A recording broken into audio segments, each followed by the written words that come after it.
So you either just got or are thinking about getting the full focus planner. But if you're anything like me, you're not sure how to actually get started. It can be a little overwhelming. There's a lot of features, the quarterly goal setting system, the daily pages, the weekly previews. This video is going to break down how to use this planner to achieve the ever elusive work-life balance. More on that at the end of the video. So first off, what is the full focus system? Well, this planner and the entire kind of productivity system of Michael Hyatt, it was actually kind of outlined in his book, Free to Focus. And really the thesis of this book and the whole idea of the planner is what Michael Hyatt describes as the double win, which is essentially saying to win at work and succeed at life. Yes, that can be a little on the nose, but that is the goal of this whole system. The idea is that you can be intentional about doing more, being more productive and more successful at work without sacrificing your personal life and your family life. And that's the whole idea of the double win. This is what attracted me to the full focus system in the first place, because it's difficult to balance life. And I think we all usually have different categories that we struggle to prioritize. Whether you're struggling with the time you need to invest into a relationship, or maybe you're struggling with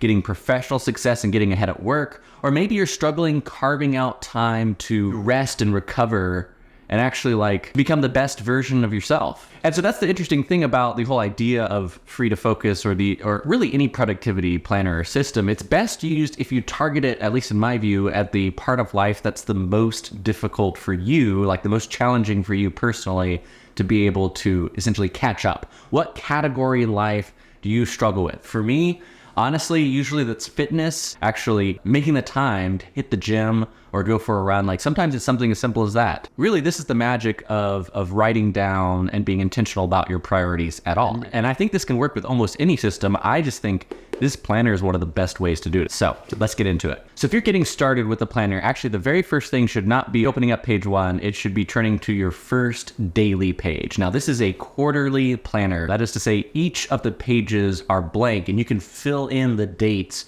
for whichever quarter you're getting started with. This is actually my first recommendation, which is actually getting the planner in time to actually start it at the beginning of the current quarter. So perfect example, on April 1st, it's time to turn to your very first daily page, which is where you should start. Don't start with the weekly preview. Don't start with the quarterly preview or the goal setting pages. You're just gonna get oriented to the daily page. This is the habit that you're gonna form that's gonna allow you to achieve your goals down the road. So this is what the daily pages look like. Basically, you have the day, the month, and then at the top left corner, you actually have the weeks remaining in the quarter. So as you're setting quarterly goals and checking in on them every week, this is a perfect way to kind of keep your mind on where you are in the quarter. It helps with more long-term thinking. And at the top right of the page, you have your daily rituals. This is a good moment to mention that there are a lot of features in this planner, including the daily rituals. It's a choose your own adventure. It's a buffet where you can kind of pick which options, which features you personally want to use. So for example, if you have a morning ritual that's important to you every day, wake up, get in a morning run, get your coffee, have some time to orient yourself before you go into work that day. That's a perfect example of a morning ritual that you can kind of track how regularly you're able to do it. Then you have the most important part of the page, your daily big 3. This is very simple. Literally, you're picking your personal top 3 priorities. Now, if you've never done something like this, it may be well, what should I make my daily big 3? And this takes some personal experimentation. For example, I almost never put a high profile work task in my daily big 3 because there's already sort of a system of accountability, and it's not going to be very challenging if, for example, I have a presentation that's due today and I need to deliver that presentation today. I know I'm going to have to do that presentation. So usually I pick the important habits that are related to goals that I have that I'm struggling with. So if I'm really wanting to prioritize getting to the gym, well, you might think, well, that's just something you do every day. That is usually almost certainly at least 3 times a week. One of my daily big 3 is going to be simply getting to the gym because I know that's the priority. Usually I put things in my daily big 3 that are important to me, but that I often risk other priorities pushing them aside. So that's usually my recommendation for your daily big 3. But really the point is, as you're getting started, is to just iterate, to just practice seeing what types of tasks, what types of daily priorities you want to capture as just your top 3. And that's really the magic of this. This isn't a giant to-do list. This isn't 12 items. No, this is your top 3 priorities. If you do nothing else today, what is the most important thing to you. Then there's a section below where you'll see where you can list all the rest of the tasks that are going to be below that cut line of priority. And if you're like me, I use this kind of for note-taking on tasks that come up. It's sort of my scratch paper because my actual daily to-do list, I use the app Todoist. So this section, again, is sort of my drafting ground for capturing tasks throughout the day. I'll actually write those down and schedule them in Todoist later. And then finally, on the right column of that daily page is an hourly calendar throughout the day. There's a couple ways you can use this. I recommend, usually what I do is at the beginning of the day, I take a look at my digital calendar and I'll actually scratch through and outline the blocks of time that I want to accomplish my most important tasks. So I don't like go through hour by hour filling out every single element of the daily schedule. You could, but really like if for example, one of my top priorities is I want to make sure I get to the gym today. I'm going to actually scratch in the time that I plan. Hey, 5:30 after I get off work, I'm going to go to the gym. That's going to be in that hourly section. And then on the right side of the daily pages, it's real simple. It's a notes section and a daily win.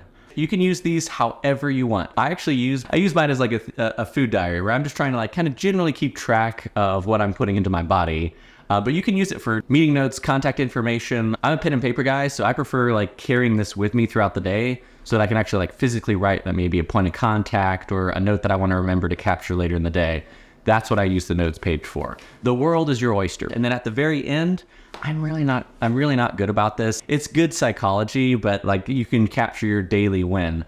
I do a daily review when I use this, but I do it in the morning. I don't do it in the evening. So that's probably why I don't really use the daily win section, but you should be better than me. This is a good way to celebrate for yourself and not always be focusing on what you haven't done yet or what your goals are, but actually like taking a moment to celebrate even just small achievements throughout the day. All right, now we're going to get into the next thing you should do with your planner, which is after a week of just using the daily pages and just getting used to it, just getting into the habit, that's when you do your first weekly preview. And really, this is where the cookie crumbles, where the sausage is made. I can't think of another analogy. Point being, the weekly preview for me is what keeps me the most honest with my priorities. And this is the thing with literally all the full focus planner is, or really any planner. I don't know if you use Panda Planner, there's a bunch of options. But really the most important thing is that it's about priorities.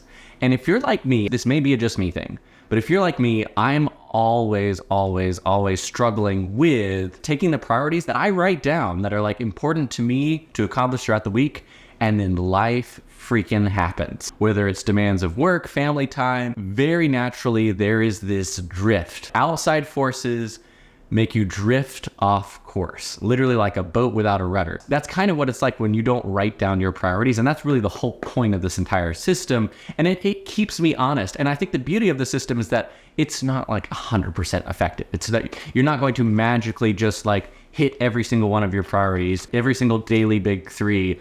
It doesn't happen. But generally, it kind of nudges me back in that direction of the things that I'm prioritizing. And it keeps me honest. As my priorities change, am I actually changing what I'm doing instead of just like falling into the old habits? So yeah, weekly preview, back to the weekly preview. Okay, where were we? So the first thing you do in your weekly preview is your after action review. Now, again, this is how I use this planner. So it's a little tailored. Literally all I do is that I list my top 3 to 5 wins from the week. I'll flip back through the planner, think of like the personal highlights. And often it'll just be like, hey, hanging out with friends, like going and seeing Dune 2 this weekend. I don't know. It might be a good review at work. It could be I hit all 3 of my workouts that I was planning this week.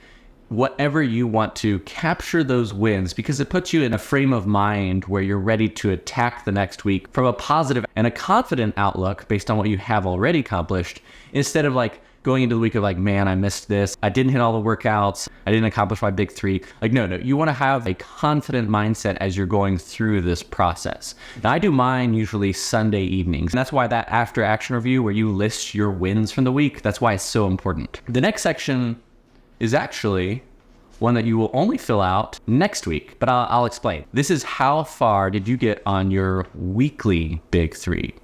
Your weekly big 3. This is your opportunity to reflect each week on the top 3 priorities that you've picked for the entire week. And my favorite thing about this is an option to have a percentage. If I was trying to hit 3 Orange Theory workouts this week, Yes, I go to Orange Theory.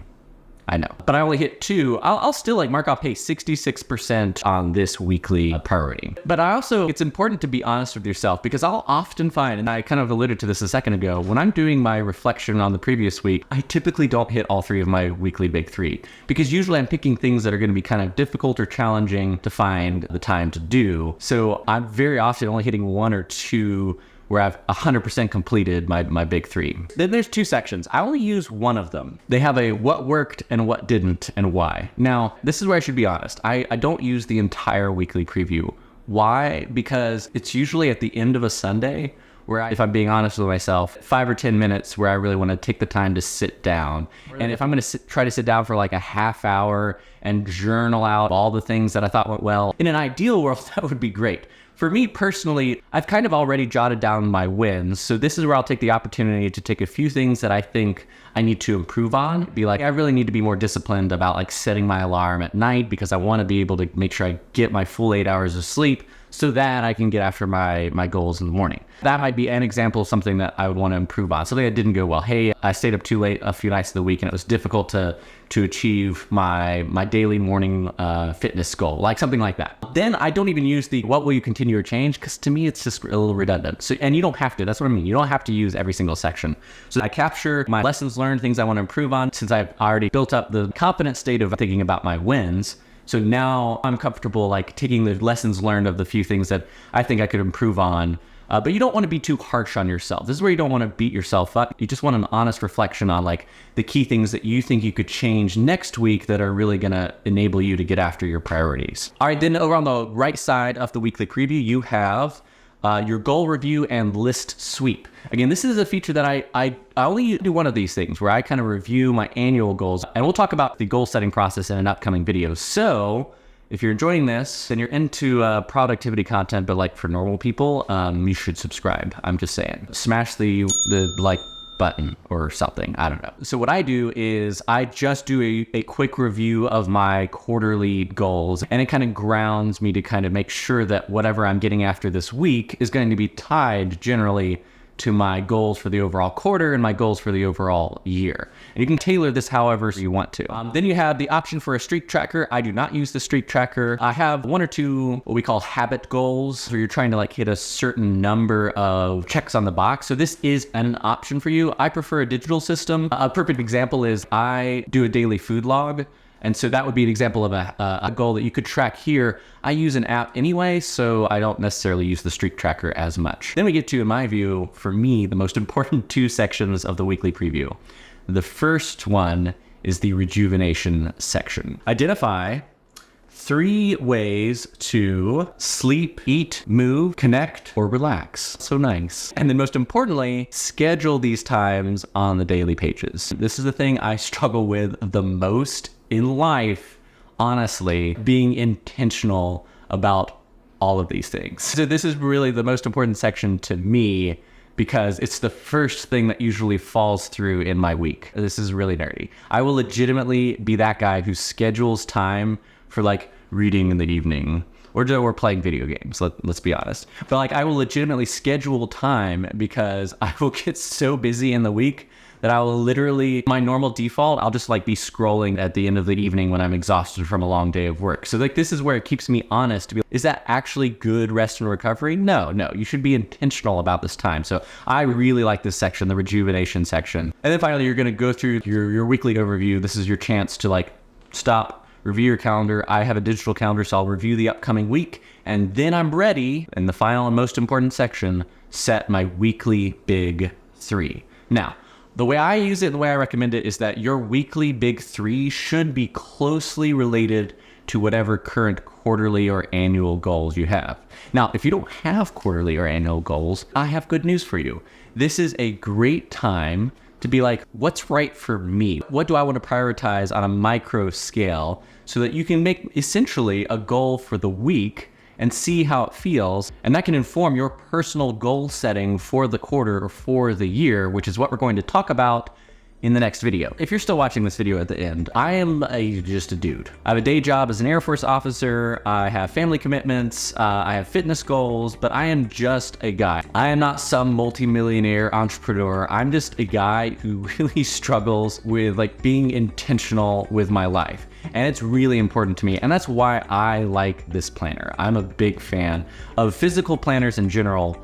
And I've become known at work as like that productivity nerd who like always has, a bunch of extra planners that I'm always trying to hawk on coworkers. I am an evangelist for the full focus system. What can I say? I'm a giant, massive nerd. So like I say, this is just the first part in a series that I'm gonna do. The next video that we're gonna break down is actually how to set quarterly goals. Like how do you honestly reflect and think about what your priorities are and how do you get pen on paper and have a process to do that's like actually realistic, actually doable for normal people. Until next time, may the force be with you.